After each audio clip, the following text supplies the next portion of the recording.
ട്രംപിൻ്റെ ഗാസ നയത്തെക്കുറിച്ച് ചർച്ച ചെയ്യാം. നമുക്കറിയാം, പാലസ്തീനിയൻ യുദ്ധം തുടങ്ങിയതിന് വലിയൊരു ചരിത്രം തന്നെയുണ്ട്. അത് നീണ്ടകാലം ഉണ്ടായൊരു സംഭവമാണ്. ആ ചരിത്രത്തിലേക്ക് നമുക്ക് പോകേണ്ട കാര്യമില്ല. എന്തായാലും 1948 ഒരു ജൂയിഷ് സ്റ്റേറ്റ് സംഘടിക്കപ്പെട്ടല്ലോ, ക്രിയേറ്റ് ചെയ്തല്ലോ. അമേരിക്കയുടെ നേതൃത്വത്തിലാണത് വന്നത്. അങ്ങനെ ജൂതന്മാർക്ക് അവർക്ക് മാത്രമായിട്ടൊരു രാജ്യം, കാരണം പല രാജ്യങ്ങളിലെ ചിതറിപ്പോയതിൻ്റെ അനുഭവങ്ങളും ഹിറ്റ്ലറുടെ ആക്രമണവും പല രാജ്യങ്ങളിൽ ന്യൂനപക്ഷമായി കഴിഞ്ഞതിൻ്റെ ഫലമായി ജൂതന്മാർക്കൊരിടം, പാർപ്പിടം വേണമെന്നുള്ള ആശയത്തിന് ലോക സംഘടന, ഐക്യരാഷ്ട്രസഭയുമെല്ലാം അംഗീകാരം കൊടുത്തതിൻ്റെ ഫലമായി 1948 ഇസ്രയേൽ എന്നൊരു രാജ്യമുണ്ടായി.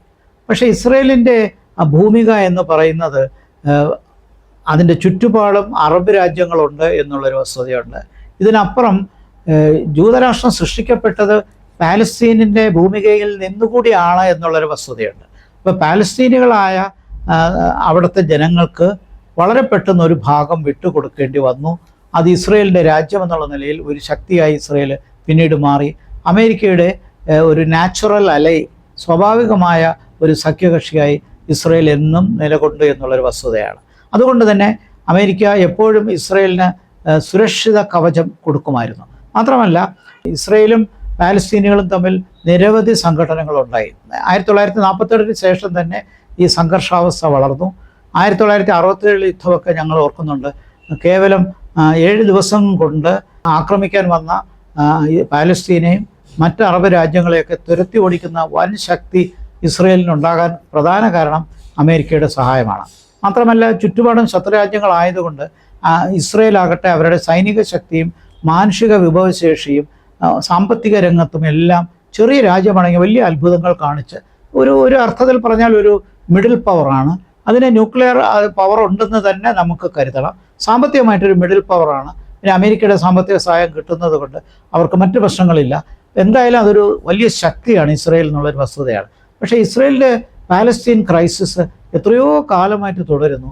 നമുക്കറിയാം, അത് പലപ്പോഴും തീവ്രവാദികളാണ് ഈ ആക്രമണം തുടരുന്നത്.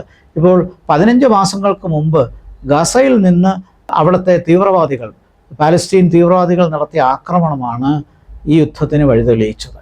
ഇപ്പോൾ 2500ഓളം ജൂതന്മാർ അതിൽ കൊല്ലപ്പെട്ടു. പക്ഷേ മറുവശത്ത് 60,000-ലേറെ പാലസ്തീനികൾ കൊല്ലപ്പെടുകയും മറ്റൊരു 100,000-ഓളം പാലസ്തീനികൾക്ക് മുറിവേൽക്കുകയും ചെയ്തു. പരിക്കേൽക്കുന്ന ഒരു വലിയൊരു സാഹചര്യമുണ്ടായി. ഇത് മാത്രമല്ല, ഗാസ പ്രദേശത്തെ തവിട് പൊടിയാക്കുന്ന രീതിയിലുള്ള ആക്രമണമാണ് ഇസ്രയേൽ അവിടെ നടത്തിയത്. അന്ന് നെതന്യാഹു പറഞ്ഞൊരു കാര്യം, എന്തായാലും ഗാസയിൽ തീവ്രവാദികൾ ആക്രമണം തുടങ്ങി, ഞങ്ങൾ തിരിച്ചടിക്കും എന്ന് മാത്രമല്ല, യുദ്ധം എപ്പോഴവസാനിക്കണമെന്ന് ഞങ്ങൾ തീരുമാനിക്കും. ഞങ്ങൾ തീരുമാനിക്കുന്ന സമയത്ത് യുദ്ധം അവസാനിക്കുള്ളൂ. ഇപ്പോഴവർ തീരുമാനിച്ചതാണോ ഇല്ലയോ? എന്തായാലും ട്രംപ് അധികാരത്തിൽ വന്നപ്പോൾ അതിനോടനുബന്ധിച്ച് ഒരു താൽക്കാലിക ഒരു വെടിനിർത്തലുണ്ടായി. ഈ വെടിനിർത്തൽ ശാശ്വതമാണോ എന്നൊന്നും പറയാൻ പറ്റില്ല. മാത്രമല്ല, ഇപ്പോൾ ട്രംപ് വളരെ പെട്ടെന്ന് നെതന്യാഹുവുമായി എടുത്തൊരു തീരുമാനം, പാലസ്തീൻ്റെ 2 വ്യത്യസ്ത മേഖലയിലാണ് ഗാസയും പാലസ്തീൻ പ്രോപ്പറും, പ്രത്യേകിച്ച് വെസ്റ്റ് ബാങ്കിൽ നിൽക്കുന്നത്. വെസ്റ്റ് ബാങ്കിൽ നിന്ന് വളരെ ദൂരെയാണ് ഗാസ. അപ്പോൾ ആ നിലയ്ക്ക് ഗാസ പ്രദേശത്താണ് ഈ തീവ്രവാദികൾ, പഴയ കാലത്തുണ്ടായിരുന്ന പുതിയ തീവ്രവാദികൾ വന്നത്. അപ്പോൾ ഗാസ തീവ്രവാദികളെ നിയന്ത്രിക്കണമെങ്കിൽ അവരെ ആക്രമണത്തിൽ കൂടി ഒരുപാട് നശിപ്പിച്ചിട്ടുണ്ട്. പക്ഷേ ഇനിയും അവിടെ ക്ലീൻ ചെയ്യണം. അതോടൊപ്പം ആ ക്ലീൻ ചെയ്യുന്നതിനെക്കുറിച്ച് പറയുന്നത് 2 തരത്തിലാണ്. ഒന്ന്, അവിടുത്തെ ഭൗതിക സാഹചര്യങ്ങൾ ക്ലീൻ ചെയ്ത് പുതിയ കെട്ടിടങ്ങൾ നിർമ്മിക്കണം, പുതിയ വീടുകൾ നിർമ്മിക്കണം, പുതിയ രീതിയിൽ അവിടെ ഫിസിക്കൽ സൗകര്യങ്ങൾ, ഭൗതിക സാഹചര്യങ്ങൾ ഉണ്ടാക്കണം. രണ്ടാമത്തെ ക്ലീനിങ് എന്ന് പറയുന്നത് എത്നിക് ക്ലീൻസിങ് ആണ്. എത്നിക് ക്ലീൻസിങ് എന്ന് പറഞ്ഞാൽ പാലസ്തീനികളായ മുസ്ലിങ്ങൾ അവിടെ വിട്ടു പോകണം എന്നുള്ളതാണ്. അതിനെക്കുറിച്ച് ട്രംപ് സൂചിപ്പിച്ചത്, നെതന്യാഹു അത് പിന്തുണച്ചു. അവർ ഒന്നുകിൽ വെസ്റ്റ് ബാങ്കിൽ പോകട്ടെ, പാലസ്തീനിലേക്ക് പോകട്ടെ, അതല്ലെങ്കിൽ അവർക്ക് മറ്റ് അറബ് രാജ്യങ്ങൾ അവരെ ഏറ്റെടുക്കണം. നമ്മൾ ഈ യുദ്ധത്തിൻ്റെ ഒരു ഭാഗത്ത് നമ്മൾ കണ്ടതാണ്, ലെബനോണൊക്കെ യുദ്ധത്തിന് തയ്യാറായി വന്നു. അവിടെ എല്ലാം ഇസ്രയേൽ കടന്നാക്രമിച്ചു. അപ്പോൾ ചുരുക്കത്തിൽ ഗാസ ഇസ്രയേലിൻ്റെ ഭാഗമാകുന്നതിൻ്റെ ഒരു തുടക്കമല്ലേ ഇത് കാണിക്കുന്നത്? കാരണം അമേരിക്ക അത് ഏറ്റെടുത്തു എന്ന് പറഞ്ഞാൽ അവിടെയുള്ള നോൺ ഇസ്രയേലീസിനെ മുഴുവൻ, ജൂതന്മാരല്ലാത്തവരെ മുഴുവൻ അവിടെ നിന്ന് പുറത്താക്കുകയാണ്.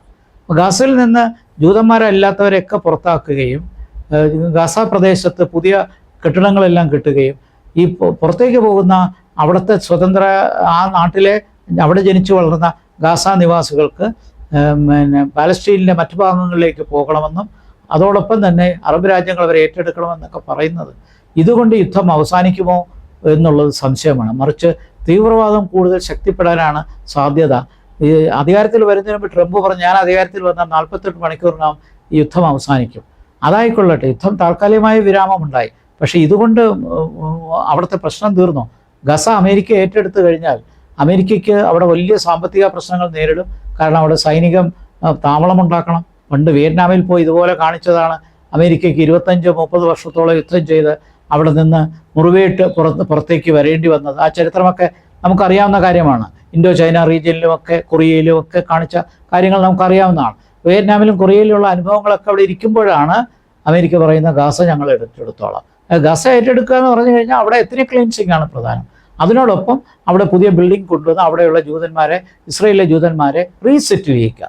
അങ്ങനെ റീസെറ്റിൽ ചെയ്യുന്ന ഒരു സാഹചര്യം വരിക എന്ന് പറയുന്നത് അവിടുത്തെ ജനിച്ചു വളർന്ന പലസ്തീനുകൾക്ക് വലിയ വിഷമം ഉണ്ടാകും, ബുദ്ധിമുട്ടുണ്ടാകും, മനുഷ്യത്വ വിരുദ്ധമാണ്, മാനുഷ്യാവകാശ ധ്വംസമാണ് നടത്തുന്നത്. ഈ ആശയം ട്രംപ് കൊണ്ടുവന്നത് ഇന്ന് അന്തർദേശീയ രംഗത്ത് ട്രംപിനെ ചോദ്യം ചെയ്യാൻ ആളില്ല എന്നുള്ളൊരു ധൈര്യത്തിലാണ് നിൽക്കുന്നത്. കാരണം പുതിനുമായിട്ട് ട്രംപിനുള്ള സൗഹൃദം, പ്രത്യേകിച്ച് ഉക്രൈൻ യുദ്ധത്തിൽ മറ്റൊരു ജിയോ പൊളിറ്റിക്കൽ ഡൈമെൻഷൻ ഉള്ളതുകൊണ്ട് റഷ്യ ഇക്കാര്യത്തിൽ ഇടപെടാൻ സാധ്യതയില്ല. ചൈനയും ഇടപെടും തോന്നുന്നില്ല. അങ്ങനെ ഒരു സാഹചര്യത്തിലാണ് ഒരു തൻപോരിമ കാണിക്കാനായി ട്രംപ് വന്നത്. എന്തായാലും ഗസ ഏറ്റെടുക്കുന്നത് അമേരിക്കയ്ക്ക് നല്ലതല്ല, ലോക സമാധാനത്തിന് നല്ലതല്ല. വളരെ അർത്ഥസമ്പൂർണമായ ഒരു വെടിനിർത്തലാണ് വാസ്തവത്തിൽ പാലസ്തീനുകളും അല്ലെങ്കിൽ ഗസ ലീഡർഷിപ്പും മറുവശത്ത് ഇസ്രയേലും തമ്മിൽ വേണ്ടത്. അങ്ങനെ ഒരു സബ്സ്റ്റാൻറ്റീവ് സീസ് ഫയറിന് പകരം ഒരു അടിച്ചേൽപ്പിക്കുന്ന രീതിയിൽ തോറ്റ ഭാഗത്തെ അവിടെ നിന്ന് പുറത്താക്കി അവരെ ആ രാജ്യത്തിൽ നിന്ന് തന്നെ ആ മേഖലയിൽ നിന്ന് തന്നെ പുറത്താക്കി അവിടെ ജൂതന്മാർ ഇസ്രയേലികളൊന്ന് സെറ്റിൽ ചെയ്യുക എന്ന് പറയുന്നത് തീർച്ചയായിട്ടും മറ്റൊരു യുദ്ധത്തിലേക്കുള്ള വഴിതെളിയിക്കാനുള്ള സാധ്യതയുണ്ട്. അത് തീർച്ചയായിട്ടും ട്രംപ് എടുത്ത തീരുമാനം അതൊരിക്കലും പ്രോത്സാഹിപ്പിക്കാൻ പറ്റുന്നതല്ല. പക്ഷേ ഐക്യരാഷ്ട്രസഭ പോലും ദുർബലപ്പെട്ടിരിക്കുന്ന സാഹചര്യത്തിൽ അന്തർദേശീയ രംഗത്ത് അമേരിക്ക ഇക്കാര്യത്തിൽ നിയന്ത്രിക്കാൻ മറ്റു രാജ്യങ്ങളില്ല എന്നുള്ള തോന്നലിലാണ് നടക്കുന്നതെങ്കിലും ഇതെല്ലാം മറ്റു രീതിയിൽ പ്രശ്നങ്ങൾ ഭാവിയിൽ ഉണ്ടാക്കുമെന്നും സംഘർഷാവസ്ഥ വർദ്ധിപ്പിക്കാൻ ഒരുപാട് കാരണം മിഡിൽ ഈസ്റ്റിൽ ഉണ്ടാകുമെന്നും ഇക്കാര്യത്തിൽ നമുക്ക് പറയേണ്ടി വരും.